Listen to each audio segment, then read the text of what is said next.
Good afternoon, good morning, good evening, depending on where you are on this fast forward planet, which is wrapped in so many layers of turbulent change, I stopped listing them. This show started back during the pandemic and continues because my goal here, this is Andy Revkin talking to you from down East Maine. My goal is to cut through complexity through conversation and some bits and pieces. It's a journey. It's not like we answer questions in one show. Today, we're going to talk about an issue I've been grappling with for a long time as a journalist, and my guests have been grappling with for years as scientists. It's how to understand patterns of tough weather, severe weather, in the wintertime in the context of human-driven global warming, which is this forcing on the global system. It's hard sometimes to sift out how it affects both precipitation and temperature. Temperature has gotten a little clearer. If you have a heat wave, the duration and or intensity of that heat wave is fairly much easier to distinguish scientifically than when you get into precipitation, particularly because the world is a very swirly place.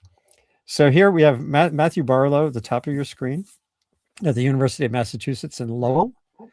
The last time he was on this show, I don't know if you remember, Matt, but your cell phone was doing a tornado alert. I do remember that. Yeah, I was thinking of that right before I logged on, actually. That was the first for me. We were talking about fragile states and disaster preparedness, and there was this that was interesting. And here we have Erich Osterberg, who's a professor at Dartmouth, studying climate with a particular focus on the dynamics we're trying to understand, and Jacob Chalif, who's a grad student at Dartmouth, who I intersected with a long time ago when I was teaching a summer course for the New York Times for pre-collegiate students. And you're way beyond that now. So that was easily 10 years ago. Oh, and I think we just lost Erich, but he'll come back on, I'm sure. Yeah, so, I think that's about 10 years ago. Erich's getting an echo. He'll be back on in a minute. Oh, yeah. Okay. So he's going to come back. So just because he's off for a second, why don't we start with Mathew Barlow? And I want to just sort of get at what drove me to dive back into this, which was in part, there was the usual kind of tweet from our fearless leader the other day, cold weather, global warming, bullshit. And that elicited a lot of responses from well-meaning progressives about, no, global warming, you idiot. And what was lost there immediately was, well, it followed a pattern that I've seen too much, where you're arguing from the edges of an issue. And so I started poking around and I found the Dartmouth study. Here's Erich again. Erich, I was just talking about how Trump's tweet in a way led to this. Because I was poking around to see what the recent work has been on global warming and winter weather in North America. And your work at Dartmouth with Jacob came up. And so now that we have you back on, let's start with Dartmouth, because just trying to take this in sequence. And maybe just Erich, just talk, what's been your work? What's your overall portfolio when you think about climate change and severe weather? Yeah, so I was, as a scientist, kind of born and raised as a polar scientist, focusing mostly on ice cores. And so that's what I did my PhD on, going to like Greenland, Antarctica, and Alaska, collecting ice cores. And I was really interested in sort of the last couple thousand years as we've transitioned from a natural climate state to this human-dominated climate state. And then beginning around 2014, 2012, 13, 14, or around there, started really getting interested in what was happening in my own backyard in New Hampshire and in northern New England in general, with the flooding that we were seeing, the extreme rainfall, and starting to ask some basic questions like, we're hearing that climate change is increasing, like extreme rainfall, extreme storms in this area. Like, is that true? And if so, like, what kinds of storms, what seasons, like since when, right? Like trying to understand the details of that. And so started really digging into that with some grad students and coming up with some really interesting findings about like basically every type of storm that we get in the Northeast is actually, dropping more rain than it used to when they're sort of on the heavier side of things. And that's what really brought me to the jet stream, because around that same time, there was this really interesting scientific debate going on about how is climate change affecting the jet stream. And particularly where we live in the Northeast, like the jet stream is a massive part of our weather, right? Like it really determines our temperature and particularly like storm tracks and if we get whacked with a particular storm and how big that storm is. And so as we were thinking about extreme storms, it was natural to think about the jet stream and this larger debate about climate change in the jet stream. And so that sort of eventually led to Jacob's work and thinking about what's happening in the jet stream in different seasons. And one of the things we'll talk about is maybe it's not the same thing in the winter as it is in the summer, for example. Right.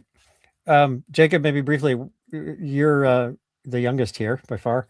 How did you get sucked into this vortex of polar science, to abuse the term? Yeah.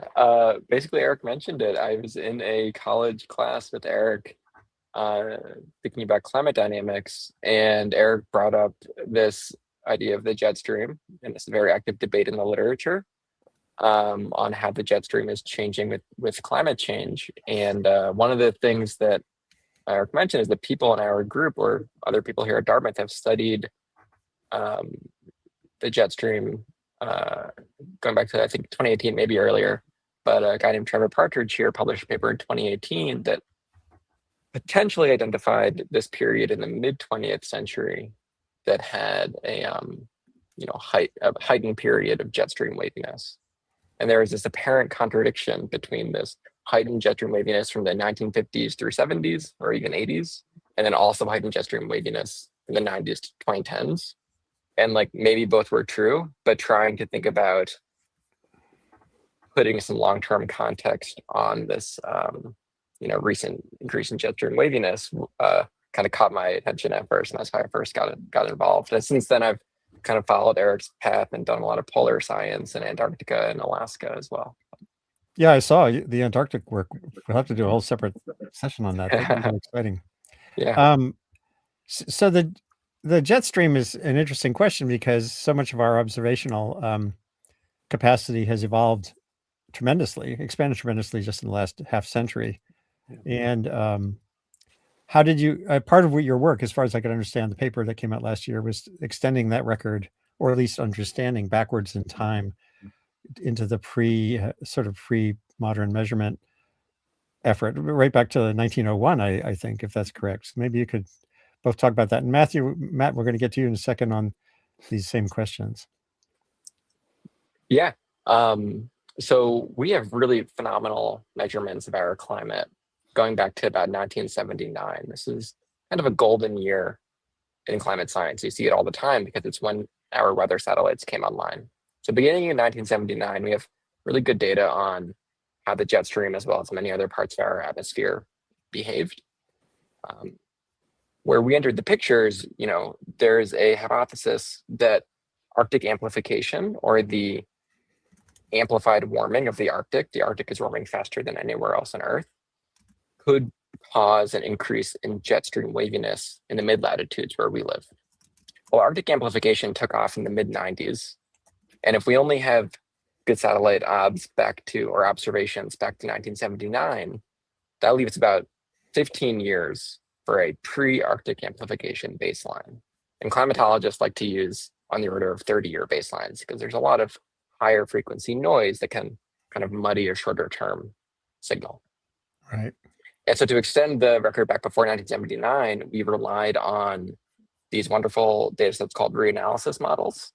Reanalysis models are basically weather models that are fine-tuned to reconstruct surface temperature and pressure observations and other types of weather observations that we experience. And so they're run back in time, and they reconstruct not just the atmosphere on the surface based on the observations, but throughout the entire atmospheric column. So it tells us not just temperature on the ground, but also what are the upper atmospheric dynamics leading to those weather systems like the jet stream. You have to be a little bit careful using them when you go before 1979 because they rely on surface weather station observations. And the farther back in time you go, the less and less of these surface weather stations we have. And especially if you go to places that are undersampled, like many parts of the global south, they have particularly poor data coverage. So to get around that for our study, we focused in on North America because the United States has really solid weather station coverage throughout the 20th century. And we used, I think it was 5 different reanalysis models, each of which ingest different or distinct sets of weather observations into distinct physical models. And the idea there is if they all agree with each other, there's a good chance the signal we're seeing is real. Putting that all together, what we found is exactly what's on the screen here, which is that this highlighted area on the right, this is the purple increase in jet stream waviness that's been associated with Arctic amplification. But if you go back in time to the left, there were several periods throughout the 20th century in the 60s, late 70s through 80s, even in the 40s, they experienced regimes that were as wavy, if not wavier, than the jet stream we experienced recently. Right. Yeah. So that says several important things to me. One thing I always tell my journalism colleagues, some of whom are newer on the beat than I am, is anytime when someone says uses a word like unprecedented, the first thing is to say since when, meaning what's your time scale, and it, actually I do a series of shows on what I call watchwords, words to sort of, when you see a word in a headline or in a paper, that it's a word that should elicit some response.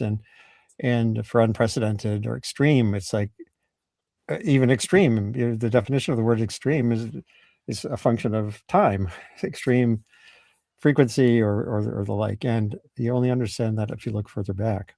So Matt, I want to bring you in now here before we go further and talk a little bit about you've studied climate variability and change in many parts of the world, and you've worked with Judah Cohen and others on who couldn't get on the show today on these same kinds of questions, but with a little bit of a different set of tools and the like. Maybe we could talk about your work a little bit. Yeah, so I come at this from, I think, the sort of broad perspective of just trying to understand extremes. You know, what makes it hot, what makes it cold, what makes it wet, what makes it dry. And you know, I would have been perfectly happy to just focus on just that question, but of course, climate change skews everything. So then you have to worry about how climate change is you know, changing the things that you're trying to study. So we look at all of those things, but cold, I think, is particularly interesting because it's a little counterintuitive here. You know, as you said with the tweet that sort of started this all off, you know, I think it's important to realize that we're not done with winter yet. I mean, I think, you know, there are some very conclusive things we can say, and one is that we're getting fewer cold events. I think that's quite clear, but that doesn't mean no cold events, and that doesn't necessarily tell us how strong those cold events you know, will be when they occur, which I think is a really interesting question. And just to bring in the impact side of it, I think another piece of context here is that as we're hopefully, you know, doing a green transition away from fossil fuel heating in the winter, part of that is that we're electrifying heating.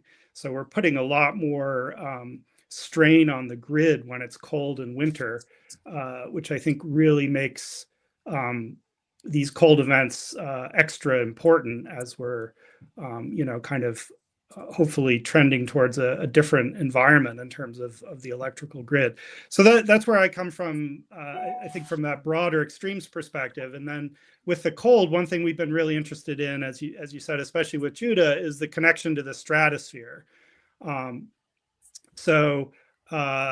I think a really growing appreciation over the last several years that what goes on in the stratosphere doesn't necessarily stay in the stratosphere. And there's under some conditions, a pretty strong link between the surface and what's going on, you know, more than 30 miles up in the atmosphere, where we have the stratospheric polar vortex.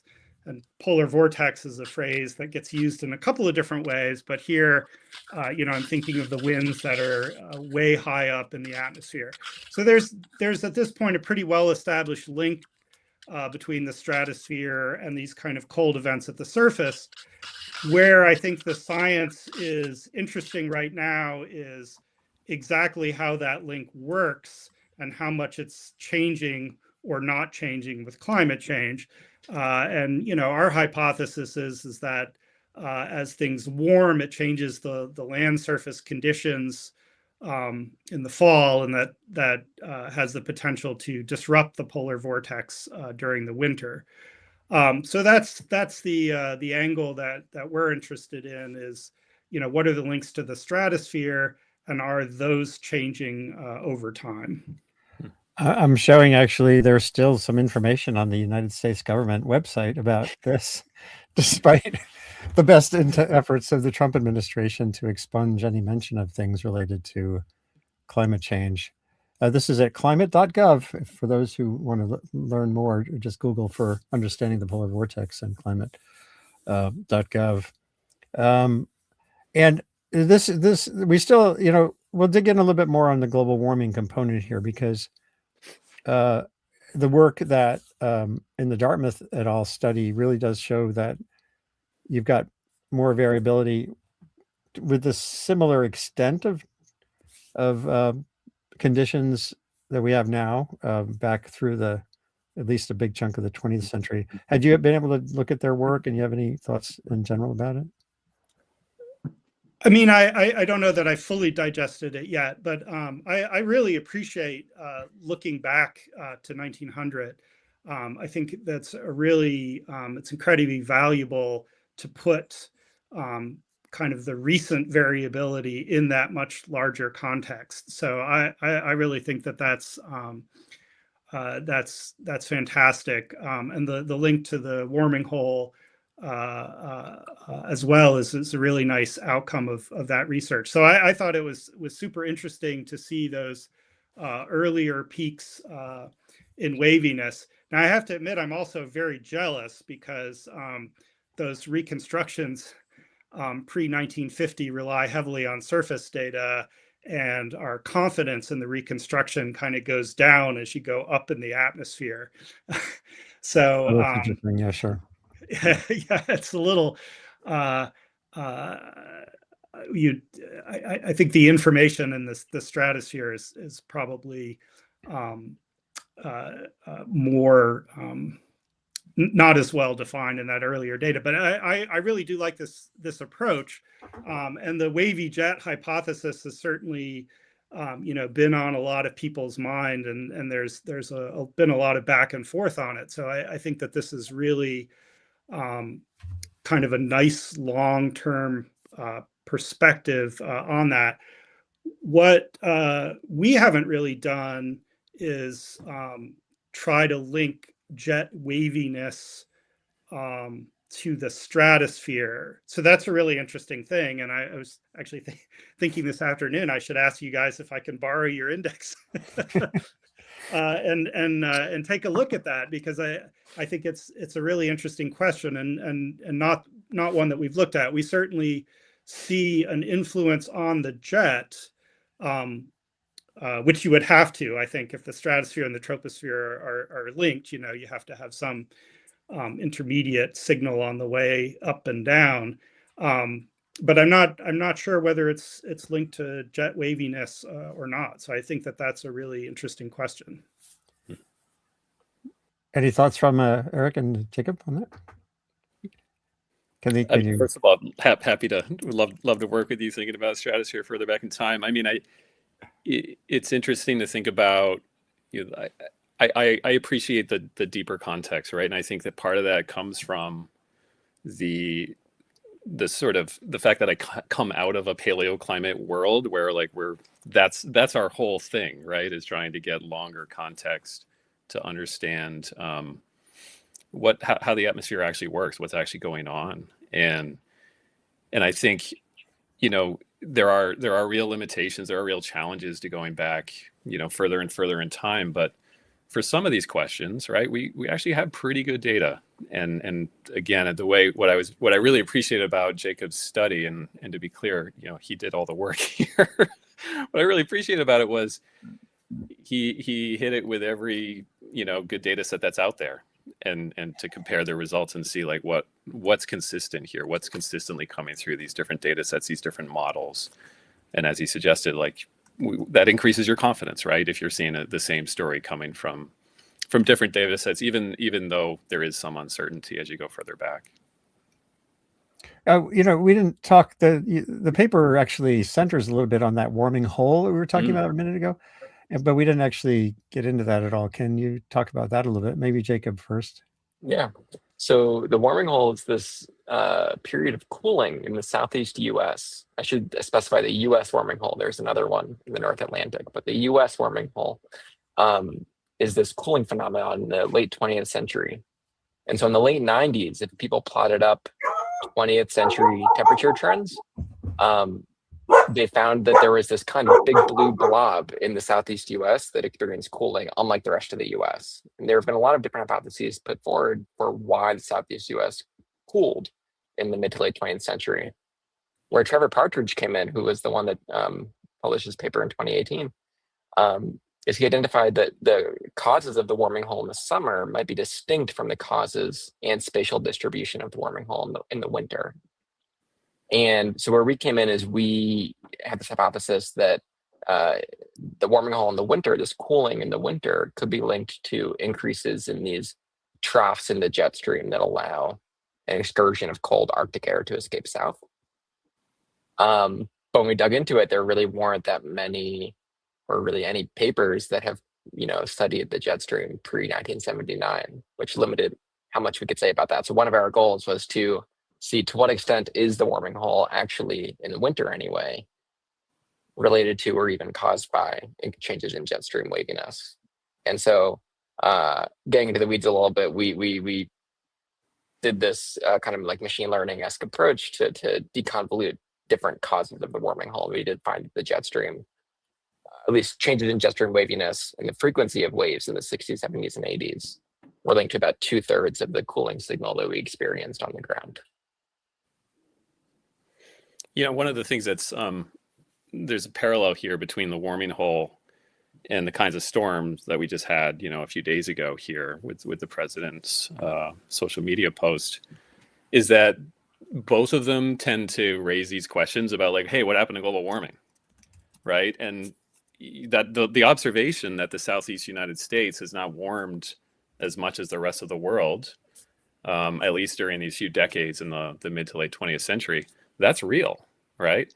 And it is actually a really interesting opportunity. I mean, I kind of appreciate the president saying, like, please explain. Like, it's a really cool opportunity for those of us to try and understand this better. And like, can we explain this, right? Right. And what was really neat about Trevor's work first was saying, well, hold on here. Actually, it's probably different what's happening in the summertime versus what's happening in the wintertime. It looks different. It's in a different place, slightly different timing. And then Jacob came along and said, all right, well, let's dig into what's happening in the winter. And that's what led us to the jet stream and thinking about, well, hold on, the warming hole's before 1979. So we're going to have to figure out a way to look further back in time. And that's how we ended up where that paper did, looking at the whole 20th century.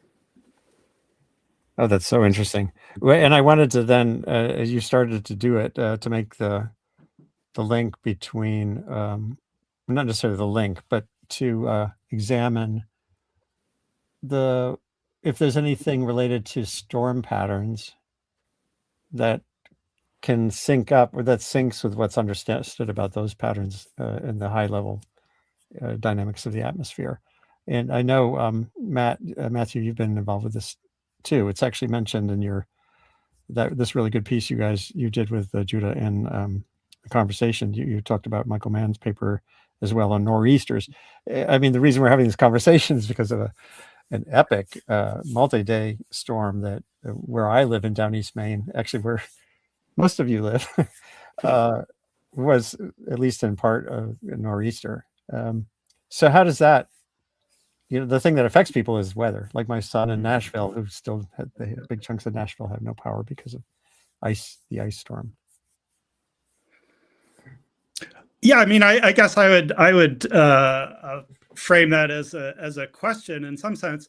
I mean, I think it was the 8th biggest snowstorm in Boston's history. I mean, before I frame it form of a question, I think it's probably worth acknowledging that extreme events are by definition rare, and Right. so it's really hard. When that's one of the nice things about these really taking the longer view is you can get a better sense of what's going on. Because if you're talking about a relatively small number of events, even if they're distributed randomly, it's going to look like there's a pattern. So I just want to start by acknowledging that there's a role of just chance, of randomness in a lot of these events. That said, I mean, like you mentioned, Mike Mann and his colleagues had a paper in the last year, I guess, in the Proceedings of the National Academy, and they found that nor'easters, these strong winter storms, that the most intense of the intense nor'easters are becoming more intense, and I think that's a pattern we're starting to see in a lot of extremes. That if you look at the average event, you see something different, does not necessarily trend in the same direction even as what's happening to the most extreme events. So, and I think that has a lot to do with increased moisture in the atmosphere, which we could also talk about. But I guess my question is, with the wavy index, is that more capturing median events or extremes? I think it's a great question. I guess it would. The way I think about it is it captures the frequency of dynamic regimes that we would classify as a jet stream wave as a whole. We could talk more offline about this, but there are ways of using this to also look directly at extremes versus medians versus I don't know, mild waves, I guess. But the way I think about it is it captures just kind of broad scale median, at least as we did it in this paper, like waviness behavior. Yeah, I guess I'm really curious about that, and we should talk about it offline, I think, rather than fully getting into the weeds here. But because we are seeing trends in intensity, certainly in precipitation intensity, but in some metrics of storm intensity. And I was sort of wondering how that would line up with the trends in waviness that you guys saw. Yeah. I mean, the way I think, go ahead, Eric. No, I don't want to interrupt. I was just going to say, I think it's a really interesting question. And, my thinking on this has evolved. Maybe it's right, evolving in a good way or in a bad way. I don't know. But as scientists, right, we're constantly questioning our understanding of these things. And I think where I was in maybe the late teens, as we were really thinking about the jet stream, was that the jet stream was this critical way of linking climate change writ large, polar Arctic amplification in particular, and weather that actually affects people, right? To your point, Andy, these are the storms that actually impact people.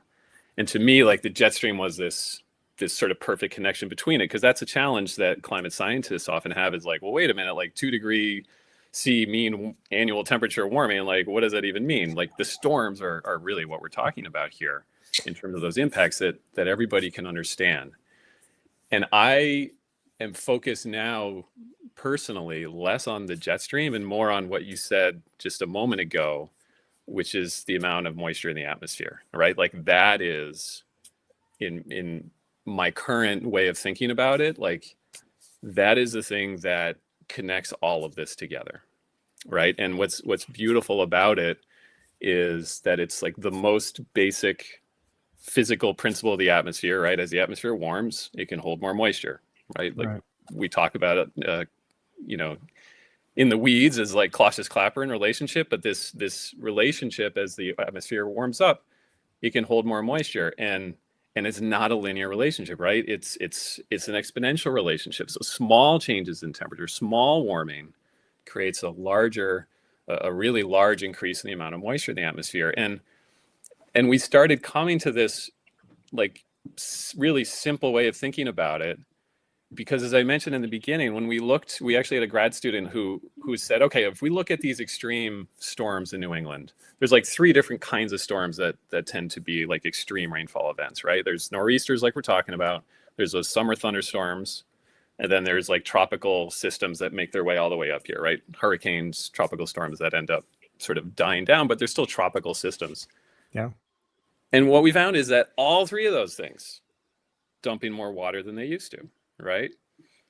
And again, like the research that other people have been putting out about how, like that paper you're just talking about from Mann's group, that the nor'easters seem to be dumping more precipitation, dumping more snow. There's other papers showing that in the Northeast going back to 2018. And like that relationship between water vapor isn't just about what's coming out of the atmosphere as precipitation. It also fuels these storms, right? We know as meteorologists that like when that water vapor turns into snow and rain in the atmosphere, when it condenses, it's releasing energy and it makes the storms more intense. So it's like this beautiful unifying way of thinking about it that is different from the jet stream in my mind, right? It's almost simpler in a lot of ways. Yeah, I think the complexity that at least I struggle with a little bit. I entirely agree with you, and I think also that's where we're on the sort of strongest ground. Yeah, it's just much simpler, but especially with nor'easters, you know, the meridional temperature gradient's a big player. But what seems complicated to me is that as you get Arctic amplification, you're reducing the low-level meridional gradient. But as you warm the tropics, you're actually increasing the upper level, the sort of stratosphere. the top of the jet. So there's, and I think this is something that Paul Williams talks about with turbulence, increases in turbulence, is that the effect of warming on the low level part of the jet is actually opposite to the effect of warming on the upper level part of the jet. So you're probably somewhat decreasing the main source of energy for these winter storms, but you're also changing the stability, and you're definitely increasing a secondary source of energy. So it does seem quite complicated to me to figure out, especially the temperature piece, because the moisture piece, I agree, is completely clear. But whether it falls as rain or snow or ice, unfortunately, is a really tricky question, I think, with sort of a lot of impacts to it. So I want to take this to, because Erich, you mentioned your interest in paleo work and how it related to long-term records for the Northeast. You brought me back to 2002 and a paper by Noren Bierman and others. Yes. Which I think about all the time. Yeah, it's a great paper. I wrote about it in the New York Times at the time. Yeah. I've stayed in touch with Paul Bierman and others. And so far, despite this being 23 years ago, I don't know what it is, nothing has undercut these findings. And what they did, they cored the lakes around the Northeast, and they were looking for patterns of storminess that were articulated by layers of sort of gravel, and so you get mud, gravel, and that would indicate there was a violent scouring storm in the hills of Vermont and the like.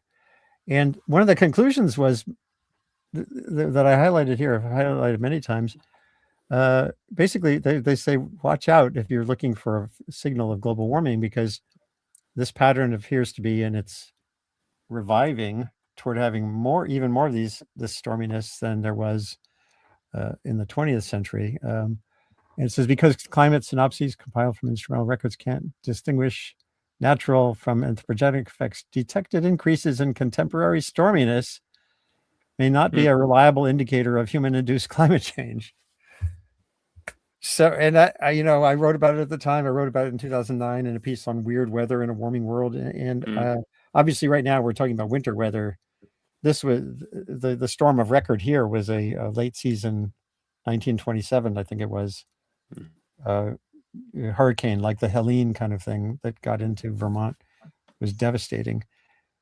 So just thinking about that, stepping back from the winter question to the confidence question related to global warming, and this is multi-thousand year time scale, so it was very sobering to me as a journalist when I did that work. And there were later papers I did on paleotempestology. I mean, stories that were very sobering as well. Does that perpetually affect the confidence level in talking about climate change and these events that are most consequential for people? It's a really cool question. I honestly, I know this paper well, and I love this paper. It honestly doesn't really come into the way I think about looking at these records over the last 120 years. I mean, I've spent a lot of my career looking at what we call the Holocene, right? The last 10,000 years since we came out of the last ice age. And we have ice core records, say, from Alaska that show, some really interesting stormy times, maybe 4,000 years ago and such, that are really difficult for us to understand because we get these little snapshots and we maybe see this one record, right? Like there are not many records of storminess from Alaska that go back 4,000 years. So we get like one or two of them. And it's tough to really fully understand what you're seeing, except to say like, wow, like there's a lot more for us to understand here.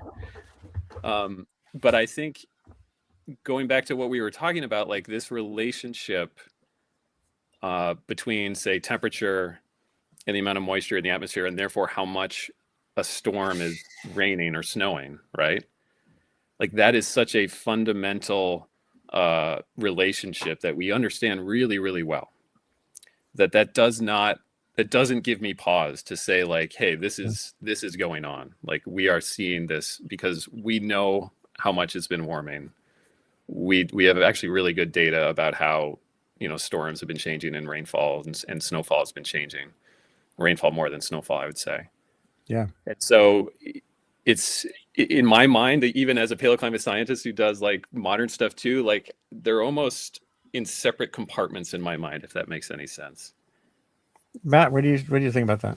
Yeah, I think I'm in agreement with that. I sort of separate it in some sense, the different pieces of the problem, which I think is one reason why I really appreciate Erich's emphasis on the precipitation intensity, the increased moisture part. That's really one of the oldest predictions of global warming is increased moisture and an enhanced hydrologic cycle. I mean, the very first climate model, Suki Manabe's model showed that, in the 60s. So, and we've understood the physics behind it probably for more than 150 years. So a warmer world that has a warmer surface, a warmer ocean, and a warmer atmosphere, we understand the physics of that. We've predicted it in models before it was observed, and then we've observed it. So I think that's rock solid science, that sort of increase. So in my mind, I sort of separate that from, okay, so that's kind of the thermodynamic piece or the moisture piece of it. These dynamical pieces, which I think are really interesting and really important, to me are in a different category of confidence. So that's how I think about it. So when I think about the connection to the stratosphere, I think the connection to the stratosphere is pretty solid, although even current models struggle to resolve some aspects of that. And I think its possible connection to climate change is provocative and interesting and important to study, but it's in a different category of confidence for me than these basic aspects of more intense precipitation and greater fuel for storms. Yeah, my takeaway when I think about the sort of long time scale work, whether it's paleo or historical and global warming, derives from the risk formula for what people do. And risk is hazard, exposure, and vulnerability. And I think what I see too often is people get caught up in the idea, for example, adaptation is thought of as adaptation to climate change, as opposed to vulnerability reduction to climate hazards, some of which will be tangled forever in terms of what CO2 driven warming will do. and some of which are more clear cut, like heat. And so if you start with sort of the risk question, how do we reduce risk? One, you can modulate the hazard, which is partially through CO2 reduction. Maybe geoengineering if that ever happens, but No. that's just no. I know we can. I've done sessions on Please that. no. No. I know we're not going to get into that today. Or vulnerability and exposure. Where you build, how you build. Here, or how you deal with poverty here in the Northeast. As you know, poor people. There's a lot of energy poverty. Yeah. I have neighbors. There's a nonprofit wood bank here just up the road from me where people contribute work to split firewood for families who are not going to make it through the winter, and maybe they don't have a generator like we're lucky to have. And so cold is in the system. It's getting less cold, but that's not for Maine or New Hampshire or even parts of Massachusetts. That's not relevant if you're in a cold snap. And thinking about ice storms and those vulnerabilities, getting at that stuff and not getting caught up in debates like, is Trump right or wrong? That's at a level that is a distraction ultimately from the reality that we're vulnerable. Yeah. And I'm a total science geek. I love this conversation, and it does relate to both understanding variability and understanding change relate to the risk we face around the world from climate hazards. And when I think about vulnerability, I think particularly as physical scientists, which I am, I guess we all are here, right? Like we think about a lot of these physical ways of reducing vulnerability, right? If you want to talk about flooding, like elevating houses or adding, particular flood protections or bioswales or whatever. More and more, I'm really focused on these social vulnerabilities and the ways that we can increase our social resilience, right? And seeing it as this like foundation for anything else we might do. And you can see these really amazing examples of this when we have events like this storm from last week, right? Neighbors helping neighbors, neighbors being aware of which neighbors are most vulnerable, which neighbors, if the power goes out, they're at real risk, right? And then making sure they're actually going and checking on them and thinking about all the different layers from the community level to the state level to maybe the federal level to promote those kinds of pro-social resilience measures as a foundation for any of these other physical measures we might take to increase resilience and physical measures we might take to reduce the risk through mitigation, right? Reducing CO2 or whatever else. Yeah, I think that's a great point because you can improve your resilience while improving other aspects of your life. And making things better overall. I think the more that folks are connected to community, that has a lot of positive aspects, including mental health and physical health, and response to all sorts of disasters. So I think that sometimes people look at climate solutions and they think, oh, this is going to cost me. But maybe it'll be cheaper. Maybe your energy, if you have network geothermal or something like that, maybe your energy will be cheaper and more reliable and also more resilient to climate change. But while we're on the topic of community, I expect I'm probably preaching to the choir, but one of the key aspects of our resilience as a society is the federal government. Really the foundation of our ability to monitor, to predict, to understand, to respond to these kind of events comes through the federal government. It comes through federally funded observations. It comes through federal employees at the Weather Service, at NOAA. It comes through federal labs, which are, under threat.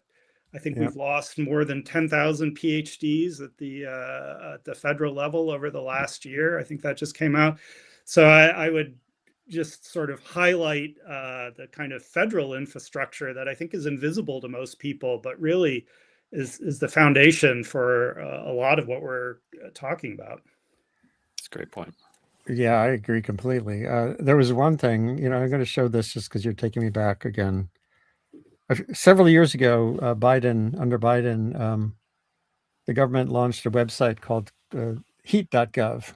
Yeah. which was basically a go-to place for heat. And at the time, I wrote a piece saying this is great, but there also should be cold.gov. Mm. And because I did a really illuminating webcast several years ago with folks about vulnerability reduction, and there was a University of Michigan and Michigan State study showing that many cities around that sort of heartland part of America that can be really hot in the summer and really cold in the winter, that the same strategies and policies can cut the both at the same time. Well, weatherizing a house of a poor person is limiting their risk to cold and heat. And so I did a post earlier this year. I know it was going nowhere, saying there's one thing Trump could do, given all of his destructive patterns, is maybe they could finally do a cold.gov and heat.gov. So this was a card I produced for that. The U.S. needs both. We need to be thinking about vulnerability reduction to extremes in the climate system. And so this is my call out to anybody. We need cold.gov to go with heat.gov. And I think these kind of weather events are a great way to communicate with people about climate change. I think a lot of people are interested in the weather because it affects them. That's primarily the way we experience climate effects, I think, is through weather, but also just people are interested in it. And to go back to Eric's point about community, I think, I forget the exact statistic, but most people are very concerned about climate change, but most people don't think other people are. So the more there's discussion of it, and I think weather is a great way to bring in that discussion, the more people will realize that I think we're all would like to head in the same, or most of us would like to head in the same direction. Yeah, for sure. Jacob, you're of the generation that will inherit a lot more of this challenge than the three of us.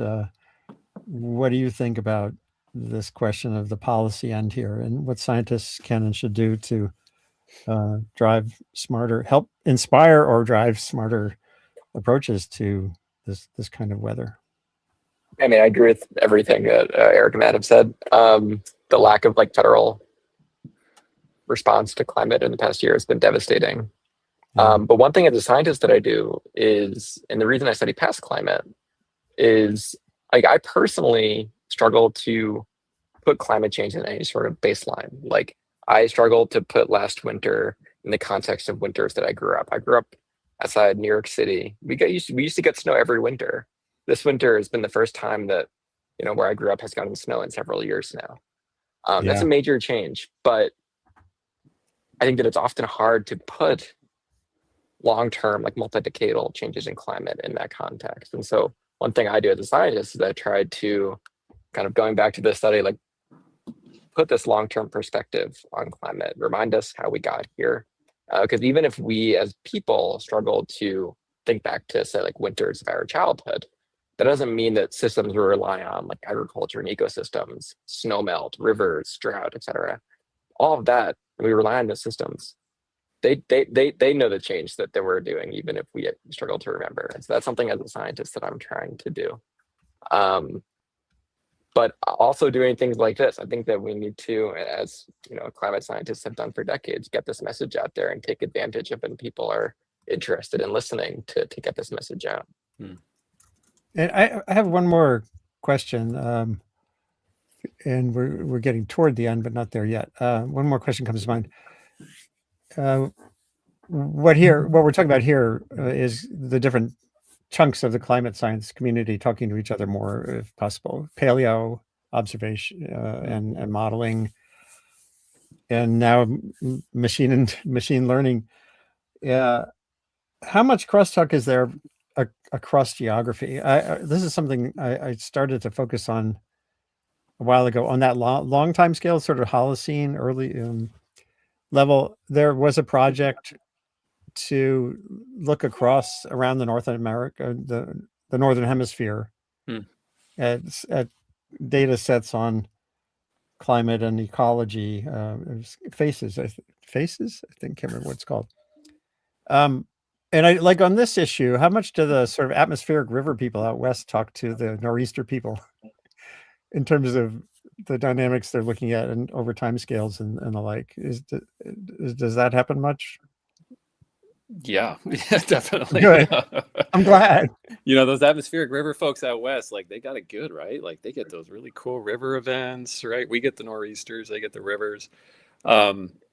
It's actually funny when you see terms, Matt, you mentioned like how polar vortex has become this term that's used a lot more. It's been a meteorological term for a long time, but now it's used in different ways in the public. Yeah. And like atmospheric river is, when I was doing research out in Alaska as a grad student with another scientist, like it was Pineapple Express, right? That's what they were called out there. And now we've got this atmospheric river. And then we'll be at a conference and I saw somebody like investigating atmospheric rivers on the East Coast. And I was like, ooh, there we go. Right. Like we're having this cross-pollination of science. So, we're the at least, actually, I wouldn't just say US, like the international climate community of scientists is a really well-functioning, well-collaborating group. I mean, we spend a lot of time collaborating with folks at other institutions and folks in other countries. I know there was this discussion of Greenland recently, which for those of us who work in Greenland was just devastating, right? Because we've got colleagues who are both Danish colleagues and our Greenlandic colleagues, and that's not how we as scientists interact with one another, and not how we would like our governments to interact with one another. So, I think there's quite a bit of cross-pollination, at least from my perspective. I don't know how Matt and Jacob feel. Yeah, I would say the last set of IPCC reports, the sixth assessment report, now they're starting the seventh, but the sixth assessment report, I think they made sure there was a paleo person on every chapter. That's so great. I think that there was a sort of a recognition that was a particular tie that needed to be strengthened. Now, whether our paleo colleagues felt adequately represented or just singled out by that, I wouldn't care to to say. But I think that there was has been over the last, from my perspective, at least a decade or so, I think a real emphasis on grappling more with the paleo and the long-term record for all the reasons that Erich and Jacob talked about today, and I think that's really important. I'll just shout out what I think is one of the interesting things that I suspect we'll be hearing more about is paleo records of fire in the Northeast, to try to get a sense, because we've changed our forest, we've changed our fire management so heavily, it's hard to get a sense of what the baseline counterfactual risk of fire might be, which I think is a really big question right now in the Northeast. Absolutely, yeah. The one thing I thought we should get to that I forgot is warm seas, warm oceans, and how that relates to this. Mathew, this was in the conversation piece, and I'm sure it's related to the other work too. Just maybe we could talk about that as relates to that. Obviously, that's a source of moisture, but dynamics of the circulation as well. Yeah, I mean, again, working from most certain to least certain, it's a source of moisture. A warmer ocean can evaporate more, so you're, putting more moisture into the atmosphere.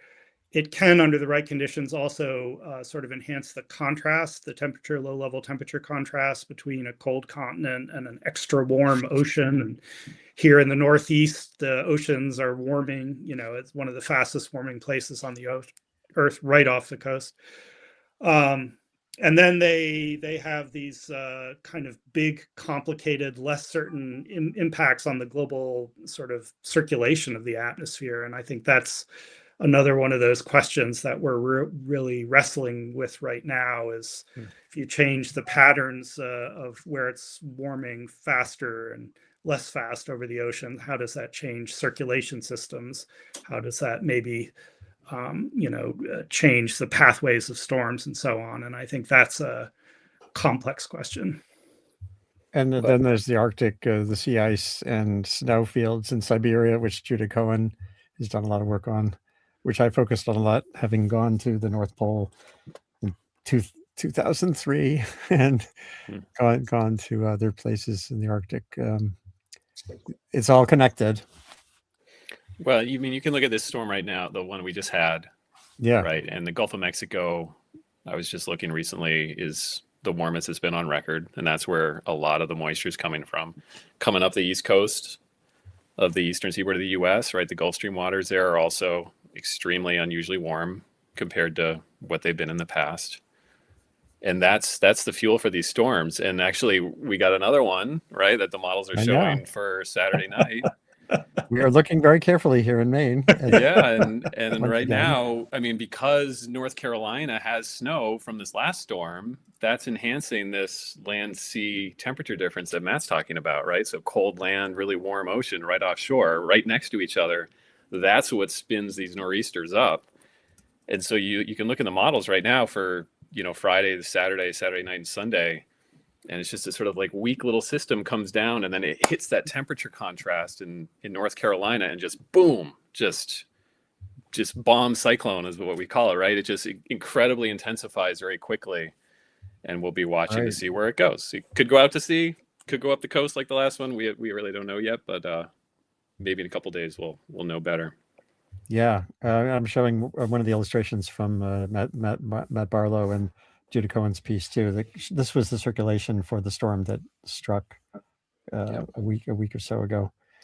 Yeah, we'll be paying. Well, we should all be paying attention to forecasts and also to the federal resources that underpin all the forecasts. You have all these voices out there now on the internet.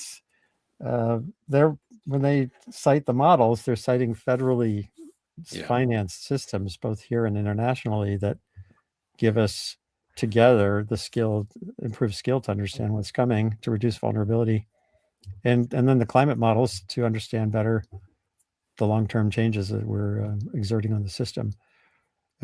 This has been a great conversation. Maybe we can reconvene down the line, and I hope you do have that conversation to share data and ideas. I'm always glad when I bring people together who haven't intersected before, except in the literature. And thank you all for being part of Sustain What today. Thanks very much for the conversation. And anyone who's watching, just if you want to get in touch, there's that distracting scrolling bar at the bottom is how to get in touch with more information. This will be archived right away, and anyone can share the version of the video that you're watching. This is Andy Revkin from very snowy coastal Maine. Expecting more before this winter is out, and it was below zero here this morning. Our sump pump exit drain pipe froze, which was not fun. Yeah, so be prepared. I tell you, be prepared. Thank you, and hold on a second.